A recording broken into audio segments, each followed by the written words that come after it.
Welcome to competitive exams library. Today వీడియోలో మనం total June month important current affairs topic వైజ్గా మనం ఈ వీడియోలో చూద్దాం. సో నేను weekly once current affairs videos upload చేస్తూ ఉంటాను. సో మంత్ కంప్లీట్ అయిన తర్వాత టోటల్ మంత్ మీద కూడా ఈ విధంగా టాపిక్ వైజ్ సింగిల్ వీడియో కూడా అప్లోడ్ చేయడం జరుగుతుంది. సో జనవరి, ఫిబ్రవరి, మార్చ్, ఏప్రిల్, మే కూడా ఆల్రెడీ అప్లోడ్ చేశాను. ఎవరన్నా చూడని వాళ్ళు ఉంటే లింక్స్ డిస్క్రిప్షన్లో ఇస్తాను, అక్కడ నుండి చూడొచ్చు. ఓకే, మొట్టమొదటిగా జూన్ మంత్లో ఉన్న ఇంపార్టెంట్ అపాయింట్మెంట్స్ నియామకాలు ఒకసారి చూద్దాం. So Rohit Sharma has signed with IIFL finance as its first ever brand ambassador. మనకి ఐఐఎఫ్ఎల్ ఫైనాన్స్తో తొలి బ్రాండ్ అంబాసిడర్గా ఇండియన్ క్రికెటర్ రోహిత్ శర్మ ఒప్పందం కుదుర్చుకోవడం జరిగింది. సో ఐఐఎఫ్ఎల్ ఫైనాన్స్ యొక్క బ్రాండ్ అంబాసిడర్ ఎవరు అంటే రోహిత్ శర్మ. అలాగే Gargo international proudly present Sonu Sood as its brand ambassador. మనకి గార్గో ఇంటర్నేషనల్ కంపెనీ వచ్చి సోనూ సూద్ను బ్రాండ్ అంబాసిడర్గా నియమించడం జరిగింది. Next, actor Pankaj Tripathi become the brand ambassador of Khadi and Patna Khadi mall by Bihar government. మనకి బాలీవుడ్ యాక్టర్ అయిన పంకజ్ త్రిపాఠిని ఖాదీ అలాగే పాట్నా ఖాదీ మాల్కు బ్రాండ్ అంబాసిడర్గా బీహార్ రాష్ట్ర ప్రభుత్వం నియమించడం జరిగింది. Next, JSW cement company appoints Sourav Ganguly and Sunil Chhetri as its brand ambassadors. So JSW cement company వచ్చి మనకి BCCI ప్రెసిడెంట్ అలాగే మాజీ ఇండియన్ క్రికెటర్ అయిన సౌరవ్ గంగోలీని అలాగే ఇండియన్ టీం ఫుట్బాల్ కెప్టెన్ అయిన సునీల్ ఛేత్రి ఇద్దరిని కూడా బ్రాండ్ అంబాసిడర్గా ప్రకటించడం జరిగింది. Next, Adidas India appoints former Miss World Manushi Chhillar as its brand ambassador. Adidas India company వచ్చి మనకి మాజీ మిస్ వరల్డ్ అయిన మనుషి చిల్లర్ని బ్రాండ్ అంబాసిడర్గా నియమించింది. అలాగే on menstrual hygiene day former Miss World Manushi Chhillar joins UNICEF red dot challenge. మనకి యూనిసెఫ్ రెడ్ డాట్ ఛాలెంజ్లో join అయిన ఇండియన్ ఎవరు అని అడిగినా సరే మనకి మాజీ Miss World Manushi Chhillar. So Madurai salon owner doctor M Netra appointed United Nation Association for development and Peace. మనకి UNADAP అంటే United Nation Association for development and Peace ఏదైతే ఉందో దీనికి సంబంధించి గుడ్ విల్ అంబాసిడర్గా మధురై సెలూన్ ఓనర్ డాక్టర్ అయిన ఎం నేత్రాను నియమించడం జరిగింది. ఓకే, మధురై సెలూన్ యజమాని కుమార్తె అయిన ఎం నేత్రాను ఐక్యరాజ్య సమితి association for development and peace good will అంబాసిడర్గా నియమించారు. అలాగే Priyanka Chopra and Anurag Kashyap named among the 50 ambassadors at 45th edition of Toronto international film festival TIFF. 45వ ఎడిషన్ టొరంటో ఇంటర్నేషనల్ ఫిలిం ఫెస్టివల్లో 50 మంది రాయబారుల్లో మనకి బాలీవుడ్ యాక్టర్స్ ప్రియాంక చోప్రా అలాగే డైరెక్టర్ అనురాగ్ కాశ్యప్ మనకి నిలవడం జరిగింది. సో ఇది మనకి జూన్ మంత్లో అపాయింట్ అయిన బ్రాండ్ అంబాసిడర్స్ అనేది. ఒకసారి చూసినట్లయితే గార్గో ఇంటర్నేషనల్కి మనకి సోనూ సూద్, JSW సిమెంట్ కంపెనీకి సౌరవ్ గంగోలీ అండ్ సునీల్ ఛేత్రి, ఖాదీ అండ్ పాట్నా ఖాదీ మాల్కి పంకజ్ త్రిపాఠి, IIFL ఫైనాన్స్కి సంబంధించి రోహిత్ శర్మ, అడిడాస్ ఇండియాకి సంబంధించి మనుషి చిల్లర్, అలాగే TIFFకి సంబంధించి Priyanka Chopra, Anurag Kashyap, United Nation Association for development and Peace UNADAPకి సంబంధించి ఎం నేత్రా మనకి అపాయింట్ అవ్వడం జరిగింది. సో నెక్స్ట్ మనకి జూన్ మంత్లో ఉన్న అంబాసిడర్స్ ఒకసారి చూద్దాం. Miss Gayathri I Kumar appointed as the next high commissioner of India to the United Kingdom. United కింగ్డమ్కి సంబంధించి భారత తదుపరి హై కమిషనర్గా గాయత్రి ఐ కుమార్ నియమితులయ్యారు. అలాగే మనకి బెల్జియంకి సంబంధించి ఇండియా అంబాసిడర్గా శ్రీ సంతోష్ ఝా అపాయింట్ అవ్వడం జరిగింది. సంతోష్ ఝా బెల్జియంలో భారత తదుపరి రాయబారిగా నియమితులయ్యారు. అలాగే Shri Rahul Srivastava appointed as the next ambassador of India to the Romania భారత తదుపరి రాయబారిగా శ్రీ రాహుల్ శ్రీవాస్తవ నియమితులవడం జరిగింది. Next, Miss Monika Kapil Mehta has been appointed as the next ambassador of India to the Switzerland. Shrimati Monika Kapil Mehta వచ్చి స్విట్జర్లాండ్ భారత తదుపరి రాయబారిగా నియమితులయ్యారు. Ravish Kumar become the new ambassador of India to the ఫిన్లాండ్లో భారత తదుపరి రాయబారిగా రావిష్ కుమార్ నియమితులవడం జరిగింది. Next, Shri Vijay Khanduja has been appointed as the next ambassador of India to the Republic of Zimbabwe Republic భారత తదుపరి రాయబారిగా శ్రీ విజయ్ కండూజా నియమితులవడం జరిగింది. So next, Sushil Singhal appointed as the India next high commissioner to the Papua New గినియాకి సంబంధించి భారత తదుపరి హై కమిషనర్గా సుశీల్ కుమార్ సింఘాల్ నియమితులవడం జరిగింది. So next Sibi George appointed as the India next ambassador to the కువైట్లో భారత తదుపరి రాయబారిగా సిబి జార్జ్ నియమితులవడం జరిగింది. సో జూన్లో మనకి చాలామంది అప్డేట్ అవ్వడం జరిగింది. ఒకసారి జూన్ మంత్లో Indian ambassador to different countries భారత రాయబారులు చూసినట్లయితే United Kingdom Miss Gayathri I Kumar, Papua New Guinea Sushil Singhal, Zimbabwe Shri Vijay Khanduja, Kuwait Sibi George, Finland Ravish Kumar, Switzerland Monika Kapil Mehta, Romania Shri Rahul Srivastava, Belgium Shri Santosh Jha. ఈ అందరూ కూడా మనకి జూన్ మంత్లో అప్డేట్ అయిన ambassadors. Next Tushar Mehta reappointed as the solicitor general. Tushar Mehta తిరిగి సాలిసిటరీ జనరల్గా మనకి 3 సంవత్సరాల పాటు నియమితులవడం జరిగింది. సో ప్రజెంట్ సాలిసిటరీ జనరల్ ఎవరు అంటే తుషార్ మెహతా. అలాగే K K Venugopal reappointed as the attorney general of India. K K Venugopal వచ్చి భారతదేశ అటార్నీ జనరల్గా తిరిగి 1 సంవత్సరం పాటు నియమితులయ్యారు. నేను జూన్ పార్ట్ 4లో 3 years అని ఇది కూడా చెప్పాను. యాక్చువల్గా సాలిసిటరీ జనరల్ వచ్చి 3 yearsకి, అటార్నీ జనరల్ కే వేణుగోపాల్ వచ్చి మనకి 1 yearకి మనకి తిరిగి రీఅపాయింట్ అవ్వడం జరిగింది. Next the ministry of finance appointed PR Jayashankar as the managing director of the Indian infrastructure finance company limited IIFCL. మనకి Indian infrastructure finance company limited యొక్క మేనేజింగ్ డైరెక్టర్గా మనకి ఆర్థిక మంత్రిత్వ శాఖ పిఆర్ జయశంకర్ను నియమించడం జరిగింది. Former England women captain Clare Connor is to become the first female president of the Melbourne cricket club in it's 233-year history. England మాజీ మహిళా కెప్టెన్ అయిన క్లేర్ కానర్ వచ్చి 233 సంవత్సరాల చరిత్రలో మెల్బోర్న్ క్రికెట్ క్లబ్ యొక్క మొట్టమొదటి మహిళా అధ్యక్షురాలుగా నియమితులవడం జరిగింది. So first female president of Melbourne cricket club ఎవరు అంటే మనకి Clare Connor. Next Shri Pradeep Kumar Tripathi appointed as the secretary in the ministry of steel మంత్రిత్వ శాఖ కార్యదర్శిగా సెక్రటరీగా ప్రదీప్ కుమార్ త్రిపాఠి నియమితులవడం జరిగింది. Next T Ravishankar become the new chairman of IFTAS and doctor N Rajendran as the CEO chief executive officer. మనకి టి రవిశంకర్ను ఇఫ్తాస్ యొక్క కొత్త చైర్మన్గా, అలాగే chief executive officer CEOగా doctor N రాజేందర్ని నియమించడం జరిగింది. మనకి ఇఫ్తాస్ యొక్క ఫుల్ ఫామ్ ఏంటి అంటే Indian financial technology and allied services. Vini Mahajan has become the first women secretary of the Punjab state. మనకి వినీ మహాజన్ వచ్చి పంజాబ్ రాష్ట్ర మొట్టమొదటి మహిళా ప్రధాన కార్యదర్శిగా నియమితులవడం జరిగింది. Next Krishnendu Majumdar become the new chairman of BAFTA British Academy of Film and Television Arts. మనకి కృష్ణేందు మజుందార్ వచ్చి British Academy of Film and Television Arts యొక్క చైర్మన్గా నియమితులవడం జరిగింది. Next National Fertilizers Limited NFL marketing director Virendranath Dutt has taken the additional charge of the chairman and managing director. National Fertilizers Limited marketing director అయిన వీరేంద్రనాథ్ దత్ వచ్చి మనకి chairman and managing డైరెక్టర్గా అదనపు బాధ్యతలు స్వీకరించడం జరిగింది. Next Twitter has appointed Patrick Pichette as the new board chairman. Twitter యొక్క కొత్త బోర్డ్ చైర్మన్ అయిన ట్విట్టర్ వచ్చి కొత్త బోర్డ్ చైర్మన్గా ప్యాట్రిక్ పిచెట్ను మనకి నియమించడం జరిగింది. Next Meera Mohanty has been appointed as the director in the Prime Minister Office. Meera Mohanty వచ్చి ప్రధానమంత్రి కార్యాలయంలో మనకి డైరెక్టర్గా నియమితులయ్యారు. Next Brajendra Navnit appointed as the India's new ambassador to the World Trade Organization WTO. ప్రపంచ వాణిజ్య సంస్థలో భారతదేశం యొక్క కొత్త రాయబారిగా బ్రిజేంద్ర నవనీత్ మనకి నియమితులవడం జరిగింది. Next Delhi Land Finance Limited DLF company అంటే Delhi Land Finance company appoints Rajeev Singh as its new chairman. Delhi Land Finance Limited company వచ్చి రాజీవ్ సింగ్ని కొత్త చైర్మన్గా నియమించడం జరిగింది. Next United Trust India Mutual Fund appoints Imtiazur Rahman as its chief executive officer CEO. United Trust India Mutual Fund వచ్చి ఇమ్తియాజుర్ రెహమాన్ CEOగా నియమించింది. Karnataka Bank Limited appointed S Ramesh as its CRO chief risk officer. Karnataka Bank limited వచ్చి S రమేష్ను చీఫ్ రిస్క్ ఆఫీసర్గా నియమించింది. Next Uday Kotak has assumed office as the president of the confederation of Indian industry by replacing the Vikram Kirloskar.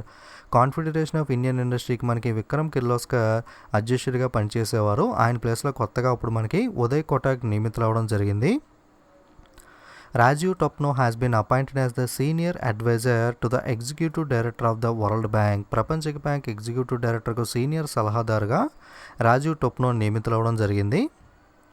Next Carat India company appoints Anita Kotwani as its CEO. Carat India కంపెనీకి కొత్త సీఈఓగా అనితా కొట్వానీని నియమించడం జరిగింది. Next Savitri Ratho has been appointed as the judge of Orissa High Court. Savitri Ratho వచ్చి మనకి Orissa High Court న్యాయమూర్తిగా నియమితులవడం జరిగింది. Javed Iqbal Wani appointed as the Jammu and Kashmir High Court judge. Javed Iqbal వచ్చి జమ్మూ అండ్ కాశ్మీర్ హైకోర్టు ప్రధాన న్యాయమూర్తిగా నియమితులయ్యారు. జమ్మూ అండ్ కాశ్మీర్ హైకోర్టు పరిధిలోకి మనకి Jammu and Kashmir union territory, అలాగే మనకి లడాక్ యూనియన్ టెరిటరీ కూడా రావడం జరుగుతుంది. Universal Sompo General Insurance company appoints Sharad Mathur as its MD and CEO. Universal Sompo General Insurance కంపెనీకి శరత్ మాథూర్ని ఎండి అండ్ సీఈఓగా నియమించడం జరిగింది. Next Urjit Patel appointed as the chairman of National Institute of Public Finance and Policy NIPFP. మనకి National Institute of Public Finance and Policy కంపెనీకి చైర్మన్గా మాజీ reserve bank of India governor అయిన ఉర్జిత్ పటేల్ని నియమించడం జరిగింది. Next Volkan Bozkir become the new president of 75th United Nation General Assembly. Volkan బోస్కర్ను మనకి 75వ UN జనరల్ అసెంబ్లీకి కొత్త అధ్యక్షుడిగా నియమించడం జరిగింది. Next the ministry of Home Affairs has reconstituted a committee to look into the welfare of freedom fighters with the ministry of State of Home Affairs G. Kishan Reddy as its chairman. స్వతంత్ర సమరయోధుల సంక్షేమం కోసం home మంత్రిత్వ శాఖ స్థాపించిన కమిటీకి మనకి చైర్మన్గా G. కిషన్ రెడ్డి వ్యవహరించడం జరుగుతుంది. Next Uttar Pradesh governor Anandiben Patel has been given the additional charge as the Madhya Pradesh state governor. Uttar Pradesh రాష్ట్ర గవర్నర్ అయిన ఆనందీబెన్ పటేల్కు మధ్యప్రదేశ్ గవర్నర్గా కూడా అదనపు బాధ్యతలు అప్పగించడం జరిగింది. Next Kubatbek Boronov was appointed as the Kyrgyzstan Prime Minister. Okay, మనకి కిర్గిజిస్తాన్ ప్రధానమంత్రిగా కుబెట్బెక్ బోర్నో నియమితులవడం జరిగింది. దీని యొక్క క్యాపిటల్ వచ్చి మనకి బిష్కేక్, అలాగే కరెన్సీ వచ్చి మనకి కిర్గిజిస్తాన్ సోమ్.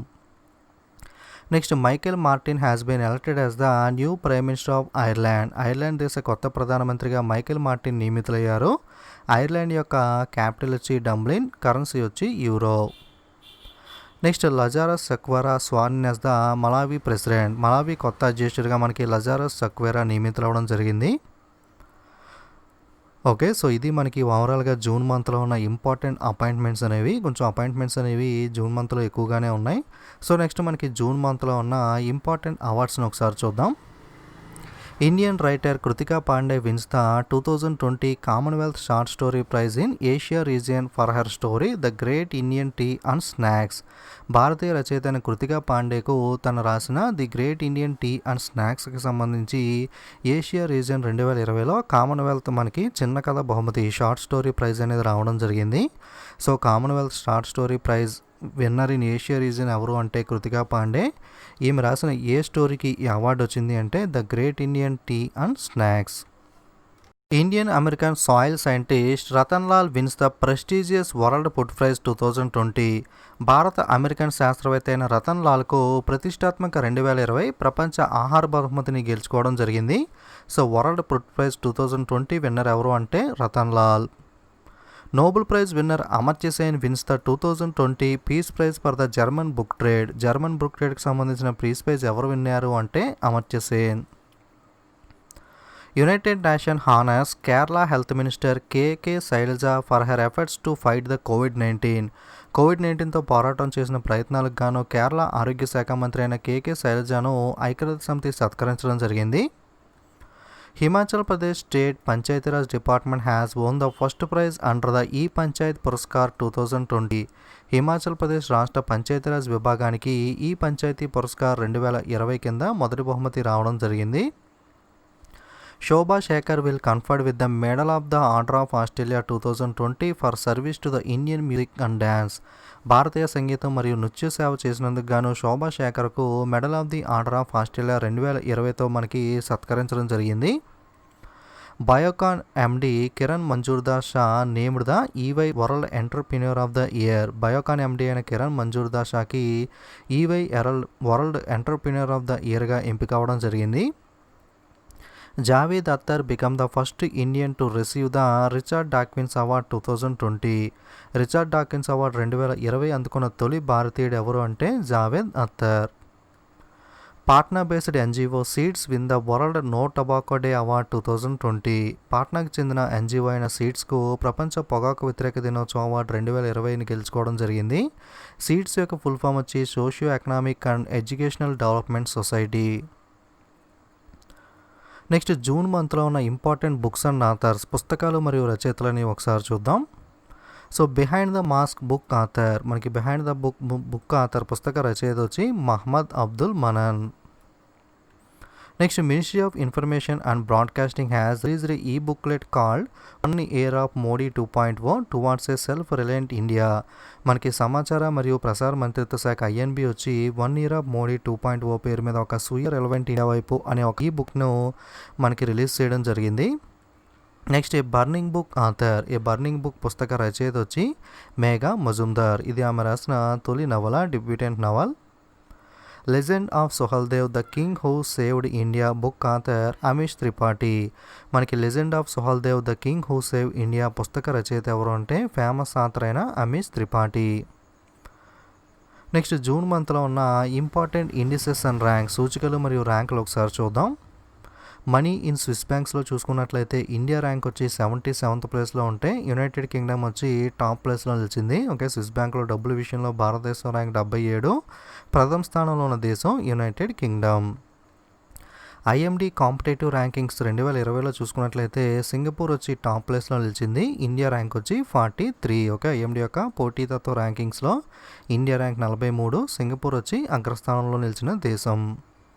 అలాగే క్యూఎస్ వరల్డ్ యూనివర్సిటీ ర్యాంకింగ్స్ 2021 చూసుకున్నట్లయితే మనకి Massachusetts institute of technology MIT వచ్చి టాప్ ప్లేస్లో నిలవడం జరిగింది. ఇండియా తరపున చూసుకున్నట్లయితే Indian Institute of technology Bombay వచ్చి 172 వరల్డ్ వైడ్గా ఇండియాలో అయితే టాప్ ప్లేస్లో నిలిచింది. అలాగే Indian Institute of Science Bengaluru వచ్చి 185వ ర్యాంక్లో, Indian Institute of Technology IIT Delhi వచ్చి 193వ స్థానంలో నిలవడం జరిగింది క్యూఎస్ వరల్డ్ యూనివర్సిటీ ర్యాంకింగ్స్లో. Next according to the Mercer's 2020 cost of living సర్వేలో మనకి ముంబై వచ్చి 16th ప్లేస్లో నిలవడం జరిగింది, 60వ స్థానంలో. మనకి ఏషియాలో చూసుకున్నట్లయితే ముంబై ర్యాంక్ వచ్చి 19వ స్థానం, ఓన్లీ ఏషియా ఖండంలో 19వ ర్యాంక్. వరల్డ్ వైడ్గా చూసుకుంటే ముంబై 60వ స్థానంలో నిలవడం జరిగింది. సో ఇండియాలో ఇతర సిటీస్ మనకి ర్యాంకింగ్ చూసుకుంటే న్యూఢిల్లీ 101వ స్థానం 101, చెన్నై 143, బెంగళూరు 171, కోల్కతా 185లో నిలవడం జరిగింది. సో ఇవి మనకి ఇంపార్టెంట్ ఇండియన్ సిటీస్ ర్యాంకింగ్స్ అనేవి. సో నెక్స్ట్ వరల్డ్ వైడ్గా చూసుకుంటే మనకి టాప్ ప్లేస్లో నిలిచిన సిటీ వచ్చి హాంకాంగ్ ప్రథమ స్థానంలో నిలిచింది. అలాగే ఆష్పత్ తుర్క్మెనిస్తాన్ 2nd ప్లేస్లో, టోక్యో జపాన్ 3rd ప్లేస్లో, జ్యూరిచ్ స్విట్జర్లాండ్ 4th ప్లేస్లో, సింగపూర్ వచ్చి మనకి 5th ప్లేస్లో నిలవడం జరిగింది మెర్సిర్ కాస్ట్ ఆఫ్ లివింగ్ సర్వేలో. నెక్స్ట్ ఫీఫా ర్యాంకింగ్ చూసుకుంటే ఇండియా ర్యాంక్ వచ్చి 108 ప్లేస్లో, టాప్ ప్లేస్లో వచ్చి బెల్జియం నిలవడం జరిగింది. ఓకే, ఫీఫా ఫుట్బాల్ భారతదేశం ర్యాంకింగ్ 108, బెల్జియం వచ్చి మనకి ప్రథమ స్థానంలో నిలిచిన దేశం. నెక్స్ట్ ఎన్విరాన్మెంటల్ పర్ఫార్మెన్స్ ఇండెక్స్ 2020లో ఇండియా ర్యాంక్ వచ్చి 168వ స్థానంలో ఉంది, డెన్మార్క్ వచ్చి మనకి ప్రథమ స్థానంలో నిలవడం జరిగింది. Next Virat Kohli remains only cricketer in the list of world highest paid athletics. ప్రపంచంలో అత్యధిక పారితోషికం పొందిన అథ్లెటిక్ జాబితాలో మనకి క్రికెటర్ విరాట్ కోహ్లీ మాత్రమే చోటు చేసుకోవడం జరిగింది. ఫోర్బ్స్ ర్యాంకింగ్ 2020లో మనకి టాప్ ప్లేస్లో నిలిచిన సెలబ్రిటీ స్పోర్ట్స్ పర్సన్ ఎవరు అంటే రోజర్ ఫెదరర్ టాప్ ప్లేస్లో నిలవడం జరిగింది. 2nd ప్లేస్లో మనకి క్రిస్టియానో రొనాల్డో, 3rd ప్లేస్లో లయనల్ మెస్సీ నిలవడం జరిగింది. ఇండియాలో అయితే మనకి విరాట్ కోహ్లీ ఒకటే చోటు చేసుకోవడం జరిగింది. Next Forbes highest paid celebrity 2020లో కైలీ జెన్నర్ వచ్చి మనకి ఫోర్బ్స్ యొక్క అత్యధిక పారితోషికం తీసుకునే సెలబ్రిటీగా నిలవడం జరిగింది. ఇండియాలో మనకి అక్షయ్ కుమార్ వచ్చి 52nd ర్యాంక్లో నిలవడం జరిగింది. ఇతని యొక్క అక్షయ్ కుమార్ యొక్క ఏజ్ కూడా ఎగ్జాక్ట్గా మనకి 52నే అవడం విశేషం. Next FSSAI releases the State Food Safety Index for 2019-20. FSSAI 2019-20కి సంబంధించి రాష్ట్ర ఆహార భద్రతా సూచిక విడుదల చేయడం జరిగింది. ఇందులో మనకి లార్జ్ స్టేట్ పెద్ద రాష్ట్రాల జాబితాలో మనకి గుజరాత్ టాప్ ప్లేస్లో నిలిచింది. చిన్న రాష్ట్రాలు స్మాల్ స్టేట్స్ చూసుకున్నట్లయితే గోవా ప్రథమ స్థానంలో నిలిచింది. అలాగే యూనియన్ టెరిటరీస్ కేంద్రపాలిత ప్రాంతాల్లో చూసుకుంటే మనకి చండీగఢ్ అనేది టాప్ ప్లేస్లో నిలవడం జరిగింది. నెక్స్ట్ స్పోర్ట్స్ న్యూస్, క్రీడా వార్తలు అనేవి ఒకసారి చూసినట్లయితే జూన్ మంత్లో ఉన్న క్రీడా వార్తలు అనేవి India will host the AFC women Asia cup in 2022. భారతదేశం వచ్చి 2022లో ఏఎఫ్సి ఉమెన్ ఏషియా కప్కు ఆతిథ్యం అనేది ఇవ్వనుంది. నెక్స్ట్ మనకి Khelo India e Pathshala program has been launched by the sports authority of India in collaboration with the national sports federation. National sporting federation సహకారంతో Khelo India e పాఠశాల అనే కార్యక్రమాన్ని స్పోర్ట్స్ అథారిటీ ఆఫ్ ఇండియా ప్రారంభించడం జరిగింది. Next Bahrain to host the 4th Asian youth para games in December 2021. మనకి 2021లో Asia youth పారా క్రీడలు అనేవి ఎక్కడ జరగబోతున్నాయి అంటే Bahrain. Next Liverpool wins the first Premier League championship. Okay, English Premier League ఛాంపియన్షిప్గా మనకి ఫస్ట్ టైం లివర్పూల్ టీం నిలవడం జరిగింది. Next Indian umpire Nitin Menon inducted into the ICC elite panel. భారత ఎంపైర్ అయిన నితిన్ మేనన్ వచ్చి ఐసీసీ ఎలైట్ ప్యానల్లో మొట్టమొదటిసారిగా చోటు చేసుకోవడం జరిగింది. Next Australia New Zealand named the host for FIFA women World Cup 2023. Australia మరియు న్యూజిలాండ్ వచ్చి ఫీఫా ఉమెన్స్ వరల్డ్ కప్ 2023కి మనకి ఆతిథ్యం ఇవ్వనున్నాయి. Next Jal Jeevan mission implementation. మనకి జలజీవన్ మిషన్ పథకానికి సంబంధించి కేంద్ర ప్రభుత్వం అనేది ప్రతి రాష్ట్రానికి కూడా కొంత అమౌంట్ అనేది కేటాయించడం జరిగింది. సో ఒకసారి ఏ స్టేట్కి మనకి జూన్ మంత్లో ఈ కేటాయింపులు జరిగినాయి చూసినట్లయితే జార్ఖండ్ రాష్ట్రానికి 572 కోట్లు, మధ్యప్రదేశ్కి 1280 కోట్లు, ఒడిస్సాకి 812 కోట్లు, మేఘాలయకు 175 కోట్లు, బీహార్కి 1832 కోట్లు, అస్సాంకి 1407 కోట్లు, త్రిపురకి 156.61 కోట్లు, కర్ణాటకకి 1189.40 కోట్లు, మహారాష్ట్రకి 1829 కోట్లు, తెలంగాణకి 412.19 కోట్ల రూపాయలు మనకి జలజీవన్ మిషన్ కింద సెంట్రల్ గవర్నమెంట్ అనేది కేటాయించడం జరిగింది. నెక్స్ట్ మనకి జియో స్టేక్ సేల్ చూసినట్లయితే చాలా కంపెనీస్ అనేవి మనకి జియోలో వాటాని కొనుగోలు చేయడం జరిగింది. మొట్టమొదటిగా ఒకసారి మళ్ళీ చెప్తున్నాను, ఫేస్బుక్ వచ్చి 9.99% 9.99% స్టేక్ని 43,574 కోట్లకి కొనుగోలు చేయడం జరిగింది. అలాగే సిల్వర్ లేక్ కంపెనీ 1.15% ప్రథమంలో మనకి 5,655.75 కోట్ల కొనుగోలు చేసింది. తర్వాత మళ్ళీ ఇంకా అడిషనల్ స్టేక్ కావాలని చెప్పి 0.93% స్టేక్ను 4,546.8 కోట్ల కొనుగోలు చేయడం జరిగింది. సేమ్ ఇదే 0.93% వాటాను టీపీజీ కంపెనీ కూడా మనకి కొనుగోలు చేయడం జరిగింది 4,546.80 కోట్ల రూపాయలకి. అలాగే విస్టా వచ్చి 2.32% స్టేక్ 11,367 కోట్ల రూపాయలకి కొనుగోలు చేసింది. కేకేఆర్ కంపెనీ కూడా సేమ్ స్టేక్ మనకి విస్టా ఎంతైతే కొనుగోలు చేసిందో అంతే పర్సెంట్ 2.32%ని 11,367 కోట్లకు కొనుగోలు చేసింది. తర్వాత జనరల్ అట్లాంటిక్ కంపెనీ 1.34% స్టేక్ని 6,598.38 కోట్లకు కొనుగోలు చేసింది. అలాగే ముబాదలా కంపెనీ 1.85% స్టేక్ని 9,993.60 కోట్లకి, తర్వాత ఏడీఐఏ అంటే అబుదాబి ఇన్వెస్ట్మెంట్ అథారిటీ 1.16% వాటాని 5,683.50 కోట్లకు కొనుగోలు చేసింది. సో టీపీజీ ఆల్రెడీ చూసాం కదా, same silver lake second purchase అయిన 0.93%ని కొనుగోలు చేసింది. తర్వాత ఎల్ కార్టటైన్ కంపెనీ 0.39% స్టేక్ని 1,894.50 కోట్లకు కొనుగోలు చేసింది. తర్వాత రీసెంట్గా పిఐఎఫ్ కంపెనీ వచ్చి 2.32% స్టేక్ అంటే విస్తా కేకేఆర్ కొన్న అమౌంట్ని సేమ్ మనకి పర్సంటేజ్ని మనకి 11,367 కోట్లకి కొనుగోలు చేయడం జరిగింది. ఇది మనకి జియో టెక్స్టైల్స్లో ఇంపార్టెంట్ అప్డేట్స్ అనేవి. సో ఇది ఓవరాల్గా జూన్ మంత్లో ఉన్న important topic wise current affairs అనేవి. So important days and themes June మంత్కి సంబంధించి సపరేట్ వీడియో చేశాను. అలాగే బ్యాంకింగ్ న్యూస్ కూడా సపరేట్ వీడియో చేస్తాను, అక్కడి మీరు చూడొచ్చు. అలాగే జనవరి టు జూన్ 6 మంత్స్కి సంబంధించి టాపిక్ వైజ్గా కూడా స్లోగా 1 by 1 వీడియోస్ అన్నీ కూడా అప్డేట్ చేస్తూ ఉంటాను. మీరు మిస్ అవ్వకుండా ఉండాలంటే తప్పకుండా ఛానల్ని అలాగే టెలిగ్రామ్ని కూడా ఎవరైనా ఫాలో అవ్వాలంటే ఫాలో అవుతూ ఉండండి. మీకు లింక్ వర్క్ అవ్వకపోతే డైరెక్ట్గా గూగుల్లోకి వెళ్ళి competitive exams library Telegram channel అని చెప్పి సెర్చ్ చేస్తే లింక్ వస్తుంది, అక్కడ నుండి క్లిక్ చేసి మీరు జాయిన్ అవ్వచ్చు. సో వెళ్ళే ముందు అందరూ కూడా తప్పకుండా వీడియో అనే దాన్ని లైక్ చేయండి. మీరు లైక్ చేయడం వల్ల నాకు ఇంకా బూస్టప్ వచ్చి ఇంకా ఎక్కువ వీడియోస్ చేయడానికి అవకాశం ఉంటుంది. సో అందరూ కూడా మర్చిపోకుండా లైక్, కామెంట్, షేర్ చేయడం అయితే మర్చిపోకండి. ఓకే, అలాగే ఛానల్ని సబ్స్క్రైబ్ చేసుకుని పక్కన ఉన్న బెల్ ఐకాన్ మీద కూడా క్లిక్ చేయండి. Don't forget to subscribe and share. Thank you.